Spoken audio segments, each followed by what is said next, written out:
ಒಂದೇ. ಮುಖ್ಯ ಅತಿಥಿಗಳೇ, ಮುಖ್ಯ ಗುರುಗಳೇ, ಶಿಕ್ಷಕರೇ, ಪೋಷಕರೇ ಹಾಗೂ ನನ್ನ ಪ್ರೀತಿಯ ಗೆಳೆಯರಿಗೆಲ್ಲರಿಗೂ ಹೃದಯಪೂರ್ವಕ ನಮಸ್ಕಾರಗಳು. ಪ್ರಥಮವಾಗಿ ಎಲ್ಲರಿಗೂ 75ನೇ ಗಣರಾಜ್ಯೋತ್ಸವದ ಶುಭಾಶಯಗಳು. ಭಾರತದಲ್ಲಿ ದೇಶಾದ್ಯಂತ 26 ಜನವರಿಯಂದು ಗಣರಾಜ್ಯೋತ್ಸವವನ್ನು ಸಡಗರ ಮತ್ತು ಸಂಭ್ರಮದಿಂದ ಪ್ರತಿ ವರ್ಷ ಆಚರಿಸಲಾಗುತ್ತದೆ. ಭಾರತದ ಸ್ವತಂತ್ರ ದೊರೆತರೆ 1950 ಜನವರಿ 26ರಂದು ಸಂವಿಧಾನ ಮತ್ತು ಅದರ ಮೌಲ್ಯಗಳ ಜಾರಿಗೆ ಬಂದವು. ಇದು ಪ್ರತಿಯೊಬ್ಬ ರಾಷ್ಟ್ರೀಯತೆಯ ಭಾವನೆಗಳನ್ನು ತುಂಬುತ್ತದೆ. ಭಾರತದ ಪ್ರಮುಖ ರಾಷ್ಟ್ರೀಯ ಹಬ್ಬಗಳಲ್ಲಿ ಗಣರಾಜ್ಯೋತ್ಸವವು ಕೂಡ ಒಂದಾಗಿದೆ.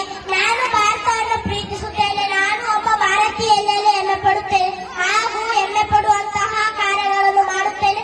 ಇಷ್ಟೇ ಹೇಳಿ ನನ್ನ ಪುಟ್ಟ ಭಾಷಣ ಮುಗಿಸುತ್ತೇನೆ. ಜೈ ಹಿಂದ್, ಜೈ ಭಾರತ್. ಮೇಲಿರುವ ಗಣ್ಯರೇ, ನನ್ನ ಪ್ರೀತಿಯ ಗುರುಗಳೇ, ಅತಿಥಿಗಳೇ ಹಾಗೂ ನನ್ನೆಲ್ಲ ಸಹಪಾಠಿಗಳೇ, ನಿಮಗೆಲ್ಲರಿಗೂ ಭಾರತೀಯ